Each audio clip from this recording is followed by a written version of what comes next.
Hi there, it's Michael here. I want to tell you about a really cool thing happening over at Bob's Short Story Hour. Bob is one of the Pizza Rice Podcasting Collaborative members, and you know him on Jollyville as the voice of Harry Lachat, among others.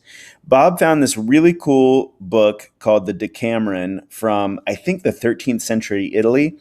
And basically the premise of this book is that there are 10 people trapped for 10 nights, and they each take a turn telling a story on each night. So it's a book of 100 individual stories. And on Bob's show, he's going to be doing 10 separate episodes kind of scattered throughout the future to read through some of these stories. And he's invited us, as well as others, to read along some of the stories. So it's pretty cool. He just published a day 2, which is the second set of 10 episodes. There are 4 of the 10 stories are read by myself and other folks from the Pizza Rice Podcasting Collaborative. So this is certainly different than anything that we usually do here on Jollyville Radio, but I thought that I would go ahead and play you my reading of Day 2, Story 5 from the Decameron. If you find this interesting, I think you will. Please head over to Bob's Short Story Hour and check it out. This is going to appear on episode 99 of Bob's Short Story Hour, which also super exciting that he's coming up on 100 episodes. But yeah, I hope that you'll enjoy this, and I hope that you'll head over to Bob's Short Story Hour and check out the other Decameron readings. Cheers!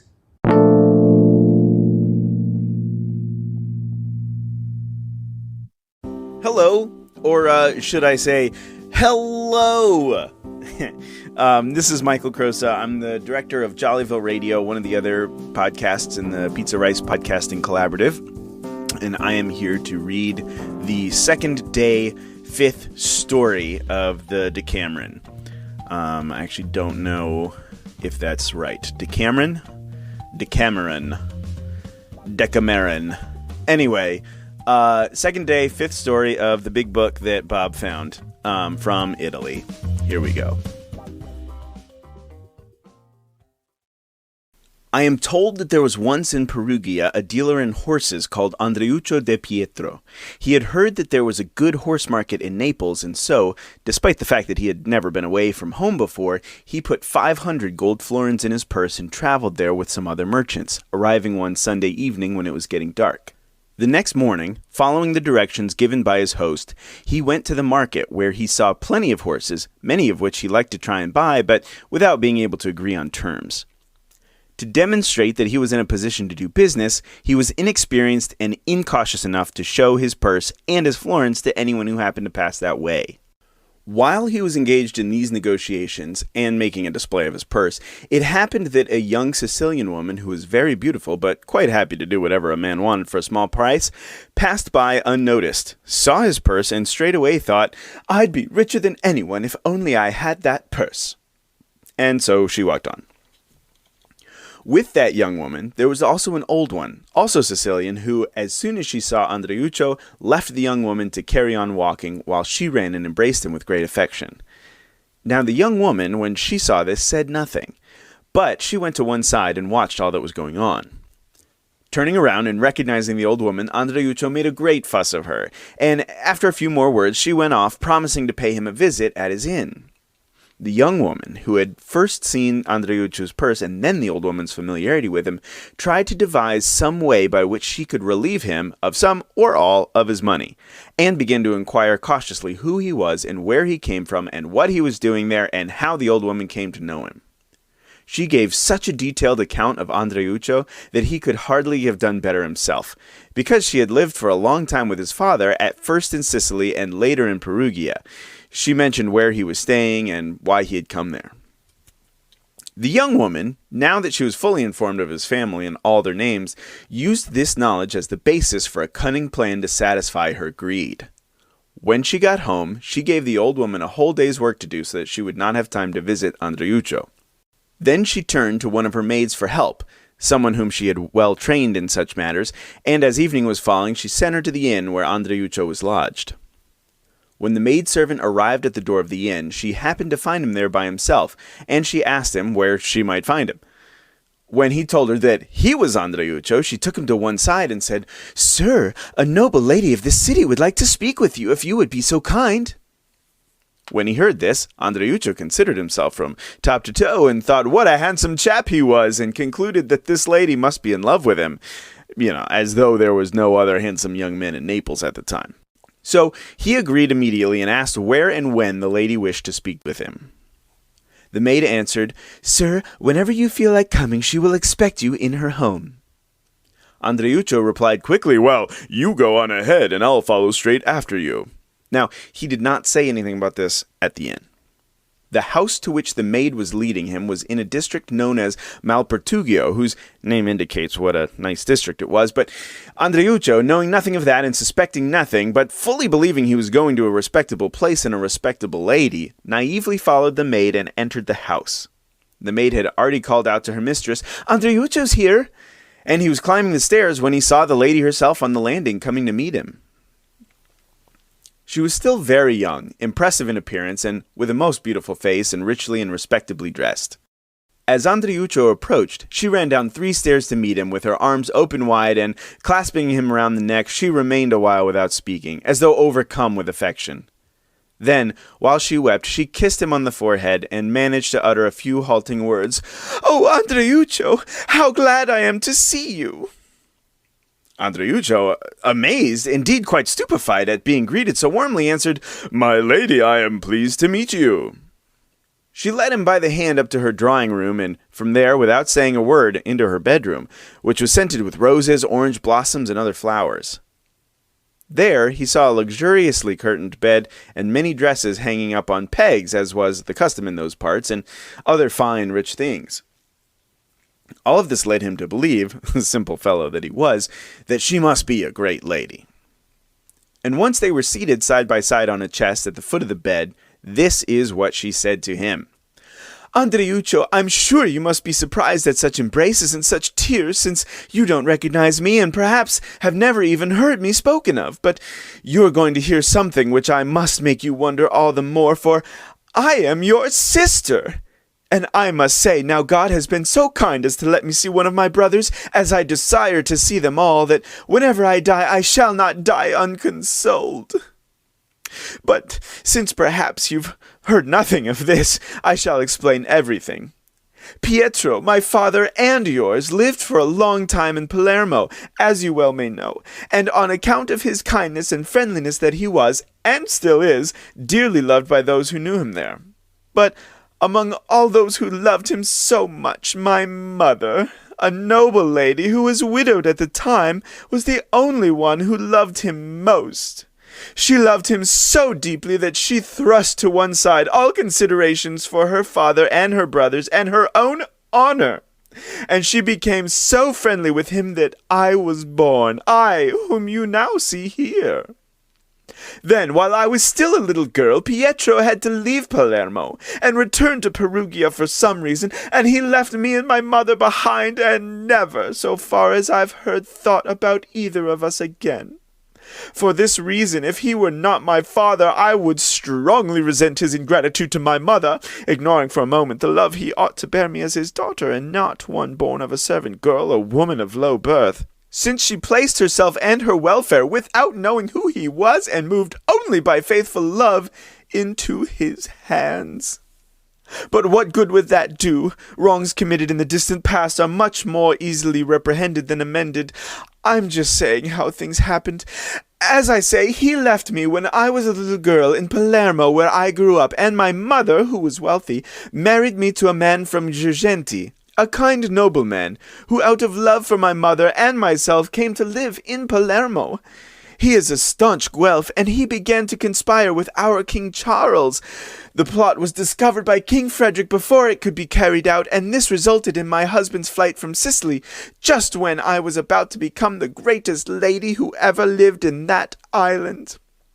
So, taking with us those few things we could manage, I say few with regard to all of those that we had, and leaving our palaces and lands, we took refuge in this country, where we found King Charles so grateful to us that he made good some of the losses we had endured for his sake, and gave us possessions and houses, and still makes regular provision for my husband, who is your brother-in-law, as you will see. And that is how I came to be here, where, thanks to God and not to you, my dear brother, I have met you." Having said which, she embraced him once more and tenderly kissed his forehead, all in tears all over again.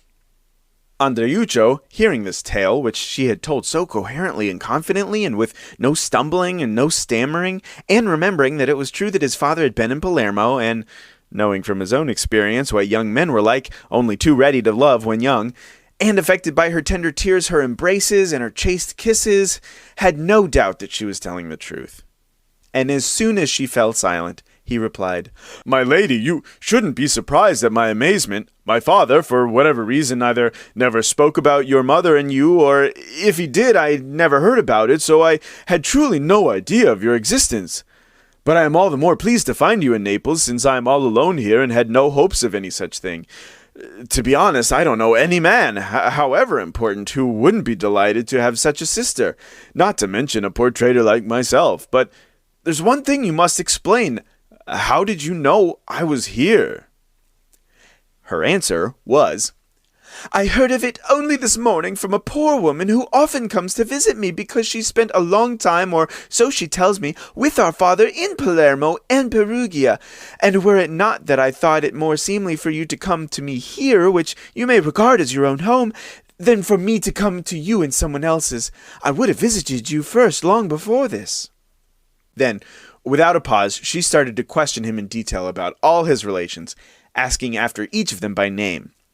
Andreuccio replied to everything, and so he came to believe even more firmly something which he would have done well not to believe at all. They had talked for a long time, and it was very warm, so she called for some Greek wine and tidbits and ordered Andreuccio to be given something to drink. When he got up to go, since it was time for supper, she would by no means allow it. She made out that she was deeply hurt and clung to him and said, "Alas, I see now how little you care about me. Who would believe that you're with a sister never seen before, in her home, where you really should have been the instant you arrived, and yet you want to go away and have your supper at your inn? I insist that you eat with me.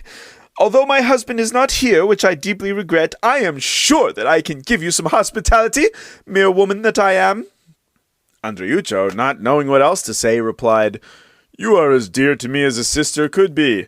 But if I don't go, there will be people waiting to have supper with me, and I shall have treated them badly." At that, she said, "For God's sake, don't you think I've got someone here whom I can send to tell them not to wait for you? In fact, it would be much more courteous if you were to send a message to your companions to come and eat here, and afterwards, if you still want to leave, you can all go back together." Andreuccio replied that he did not want to be with his companions that evening, but that he would do what he could to please her. She then made a pretense of sending to the inn to say that he was not going to be expected for supper, and after much further conversation, they sat down for supper and were served with many splendid dishes. Cleverly, she made the supper last out until it was completely dark, and when Andreuccio rose to go, she said that she would by no means permit that, since Naples was no place to wander about at night, particularly for a stranger. Furthermore, she said that when she had sent word to the inn that he was not going to be expected for supper, she had said that he would be lodging elsewhere also. He believed all this, and since he liked to be with her, he stayed there, deluded as he was by mere appearances. After supper, they had a long conversation, for which she had her own reasons, of course, for getting involved in. When the night was somewhat advanced, she left Andreuccio to sleep in her room with a small servant boy to show him where everything was, and she herself went into another room with her maidservants. It was very hot, and so Andreuccio, once he was alone, undressed down to his doublet, even taking off his breeches and underclothes, which he placed at the head of the bed. Then, since he naturally wished to relieve himself, he asked where he could do that, and the boy pointed through the door to one corner of the room and said, "Through there." Andreuccio went through without a thought, and as it happened, he stepped onto a floorboard which came away from its joist at one end, flew up into the air, and dropped down with him on it. By the grace of God, he did not suffer any injury, although he did fall a long way, but he was caked in with all the filth with which that place was full. For your better understanding of what I've said and what is about to happen, I must mention how everything was arranged there. In a narrow alleyway, such as we often find between two houses, some planks with a place to sit had been fixed on two joists running between the houses, and it was from one of these planks that he had fallen. Finding himself down there in the alleyway, Andreuccio began to moan and cry out and call for the boy to help him, but the boy, the moment he had heard him fall, had run to tell his mistress. She rushed to the room, looked around for his clothes, and when she found them, found his money too, which he was distrustful and stupid enough to carry around with him. And now that this woman of Palermo, the feigned sister of a Perugian, had obtained the loot for which she had been intriguing, she did not bother about him any longer and went down and closed the door through which he had walked to his downfall. Andreuccio, when the boy did not answer, shouted louder and louder, but to no avail. Then, starting to get suspicious and to realize, rather late in the day, how he had been duped, he climbed onto a little wall which shut that alleyway off from the roadway, climbed down into the street, ran to the door of the house, which he recognized well enough, and shouted and pushed at it and banged at it for a long time, to no avail. He saw clearly now what trouble he was in, and he thought, "Alas, in next to no time I've lost 500 florins and a sister." He said a lot of other things too, and began to shout and bang away at the door all over again. In fact, he made so much noise that many of the neighbors got up because they could not endure the disturbance. And one of the ladies' maidservants came to the window, looking all sleepy-eyed, and angrily demanded, "Who is it banging away down there?" "Oh," said Andreuccio, "don't you recognize me? I'm Andreuccio, the Lady Fiordaliso's brother." And her answer was, "My good fellow, it looks as though you've had too much to drink. Go away and sleep it off and come back tomorrow. I don't know any Andreuccio, and I don't understand any of that rigmarole. Be a good chap and go away and let us sleep, please." "So," said Andreuccio, "you don't know what I'm saying? Oh, yes you do. But if this really is the way it is with relatives in Sicily, discovered suddenly and then in no time forgotten, at least give me back my clothes, which I left with you, and then I promise I'll go away." At this she could hardly keep a straight face and said, "My good man, I think you must be dreaming." With one movement she said this, went inside, and slammed the window shut. Andreuccio, who had by now realized the full extent of his losses, was so upset that his anger turned into sheer rage. Deciding that actions speak louder than words, he picked up a large stone and started to hammer the door more fiercely than ever before. Many of the neighbors who had previously been roused, believing that he was some troublemaker, making up accusations in order to distress a good woman, and themselves distressed by his hammering, reappeared at the windows, and now all the people in the district started to bay at him as though he were a strange dog, and said, "This is disgraceful coming here at an hour like this to this good woman's house and talking rubbish. For God's sake, be a good chap and go away. We'd like to get some sleep if you don't mind." If you really have anything to say to her, come back tomorrow and stop making all this trouble tonight." Encouraged, perhaps by comments like that, a man who was inside the house, in fact the good woman's pimp, whom Andreuccio had never seen nor heard before, came to the window and barked at him fiercely, "Who's down there?" Andreuccio raised his head when he heard this and saw someone who, as far as he could make out, looked as though he must have authority, with a thick black beard, yawning and rubbing his eyes as though he had just been roused from a deep sleep. Andreuccio, not without some misgivings, replied, "I am a brother of the lady who lives there." But, without waiting for Andreuccio to finish his sentence, this man said, more harshly than ever, "I don't know how I'm managing to stop myself coming down there and thumping you until you can't stand up, you drunken idiot. You won't let any of us sleep." Then he went inside and closed the window. Some of the neighbors, who had a clearer idea of what sort of man this was, whispered to Andreuccio, "For the love of God, dear chap, clear off. You'll get yourself killed. Clear off, if you know what's good for you." So then Andreuccio, the most wretched person in the world, and with no hope of recovering his money, but terrified by the man's voice and appearance, and taking to heart those encouraging words which seemed to him well-meaning, set off towards his inn, not knowing where he was going, but retracing the steps he had taken that day with the maidservant. However, he was himself disgusted by the stench that came from him, and he wanted to get to the sea to have a wash, and so he turned left and started along a street known as the Rua Catalana. And as he was climbing to the upper part of the city, he happened to see two men coming towards him carrying a lantern. Afraid that they might be men of the watch or other evildoers, he tried to escape them by quickly taking refuge in a hovel which he saw nearby. But the two men, as though it had been their aim all along, came into the same hovel. Once inside, one of them threw down some tools which he had over his shoulder, and both of them began to examine them and comment on them in various ways. In the middle of their discussions, one of them exclaimed, "What's going on here? This is the worst stank I've ever come across." They lifted the lamp up and saw poor old Andreuccio, and cried out in amazement, "Who's there?" Andreuccio did not reply at first, but when they brought the lamp near and demanded to know what he was doing there, all filthy as he was, he told them everything that had happened. Having a very good idea where this had taken place, they said to each other, "This must have been in the house of that thief, Buttafuoco." Then one of them turned to him and said, "Although you've lost your money, mate, you've still got to thank God for that when you fell down that you couldn't get back into the house. If you hadn't fallen, take my word for it, soon as you were asleep, you'd have been clobbered and lost your life as well as your cash. Anyway, what's the use of worrying? You've as much chance of pulling the stars out of the sky as you got getting a single penny back. You're a dead man, all right, if he gets to hear you've breathed a word of this." The two men discussed something further and then said to him, "Look, now, we both feel sorry for you. Now, if you'll join us in a job we're about to do, we reckon your share of the proceeds will come to much more than you've lost." Andreuccio was so desperate by this time that he agreed to go along with them. That day, a certain Filippo Munutolo, Archbishop of Naples, had been buried, together with rich accoutrement and a ruby ring on his finger worth more than 500 gold florins. So, as they explained to Andreuccio, they were on their way to steal these goods. Andreuccio, his greed getting the better of his reason, went along with him. As they were on the way to the cathedral, with Andreuccio still stinking very strongly, one of them said, "Can't we find some way this fellow can have a bit of a wash somewhere or other?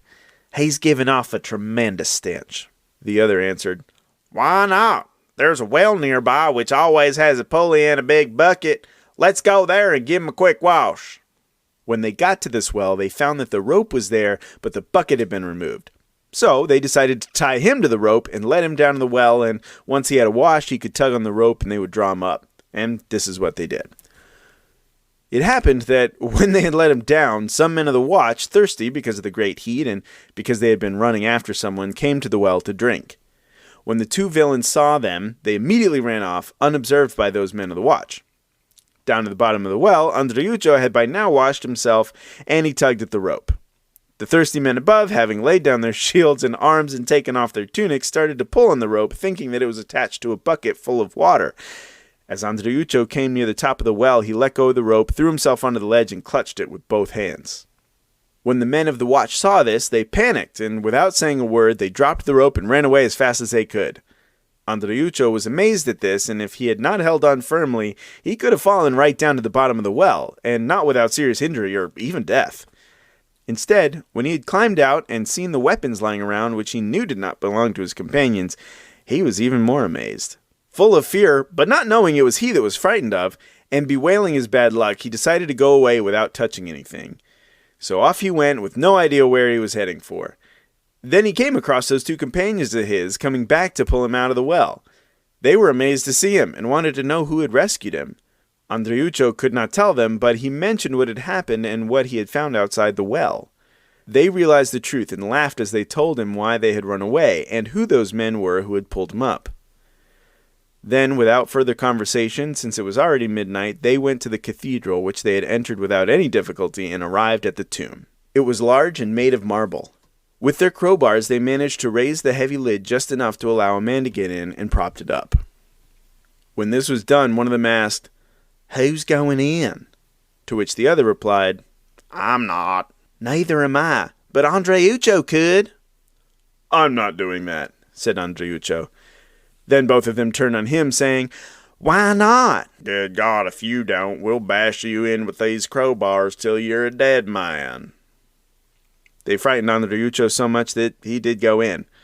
But once he was there, he thought, "They've made me get in, they'll betray me. Once I've passed everything out to them, and while I'm trying to get out myself, they'll clear off and look after themselves while I'll be left with nothing." So he decided the first thing to do was to take his own share. Remembering the precious ring he had heard them talking of, he took it from the archbishop's finger and stowed it away on his person. Then he passed out the crosier, the mitre, and the gloves, and, having stripped the archbishop down to his shirt, he told them that there was nothing more there. They said the ring must be there, and told him to search everywhere for it, but he still said he could not find it, and pretending to make a search, he kept them waiting for some time. But they were every bit as cunning as he was, and, while continuing to say that he must carry on looking, they seized their moment, removed the prop which was holding up the lid of the tomb, and ran away, leaving him trapped inside. Imagine how that felt when he heard them do that. Again and again he tried to lift the lid, using both his head and his shoulders, but all his efforts came to nothing. Overcome by distress, he fell down in a faint on the dead body of the archbishop. Anyone who had happened to see them then would have been hard put to say which one was the dead body. And when he came to himself, he burst into tears, for he could only foresee two possible outcomes. If no one came to open the tomb, he would die among the maggots on the dead body, killed by hunger and the stench. Or, if someone did come and find him inside, he would be hanged as a thief. While he was engaged in such gloomy thoughts, he heard a lot of people moving through the church and talking, and he realized that they were coming to do what he and his companions had already done, and this made him even more afraid. But when the tomb was reopened and the lid propped up once more, the question again arose of who should go in, and no one wanted to. It was only after a long argument that a priest said, "What are you afraid of? Do you think he'll eat you? The dead don't eat the living. I'll be the one to go in." He leant his chest against the edge of the tomb, twisted around, and put his legs in so that he could drop down. When he saw this, Andreuccio stood up, gripped the priest by one of his legs, and made as though he were trying to pull him in. The moment he felt this, the priest let out an enormous shriek and threw himself out of the tomb. This terrified the rest of the thieves so much that they fled away as though they were being pursued by 10,000 devils, leaving the tomb open. Now, Andreuccio was delighted, beyond his wildest dreams, and immediately he scrambled out of the tomb and left the church the same way he had entered it. He wandered off with that ring on his finger, and dawn was approaching by the time he came down to the waterfront and happened to stumble upon his inn, where he found that his companions and the innkeeper had spent the night worrying over him. Having told them all that had occurred, he took the advice of the innkeeper and left Naples immediately and returned to Perugia. The ring provided him the money with which he had gone to buy horses. Wow, well, that was fun. That was a fun read. I hope that you enjoyed my so very accurate early Italian accents that I threw in there. Yeah, man, I looked up Perugia. So the guys from Perugia went to Naples, had all this craziness happen, and then went back. And to me, it's very much, country boy has a bad experience in the big city, and then goes back home, overall vibe. And looking at Perugia, one of the things that it seems to be known for today, I assume perhaps the same back then, but is that it has walls around the city. And so, in particular, a defended, protected, sheltered city, kid from a place like that goes into the big city of Naples and, just has a mess of an experience. I mean, gets taken for a ride, gets dropped in. I mean, I'm guessing it kind of sounded, I'm imagining that there was like an alleyway with like an open sewer running through it and then benches hanging across that in between the other. There's some of that kind of lost in some of the culture and architecture that I'm not especially going to look up. But clearly he was covered in sewage and then had to get inside of a tomb. Oh, man. As far as if there's a moral, I imagine there's something to be said about, being modest or kind of playing your cards close to the chest, and otherwise just not being super gullible. The whole sister thing, I guess, was kind of far-fetched, but I mean, whatever, it happens. But as far as I could tell, I mean, there wasn't any super reason to go with the grave robbers other than, at that point, what else is he going to do? And I really liked the image of, I guess they were trying to say that a priest was going in there to grave rob from their own church. So I wonder if there's any like kind of subtext there, but yeah. And then Andreuccio does a little, ghost story kind of a move. So shout out to Lunatics Radio Hour. Little ghost story stuff. Anyway, I'm rambling. This was fun. Those are some of my thoughts. Come check us out at Jollyville Radio. Of course, I can't leave without a little self-promotion. So thanks, Bob. Thanks, everyone else. And I look forward to hearing all the other stories that are on this episode. Bye.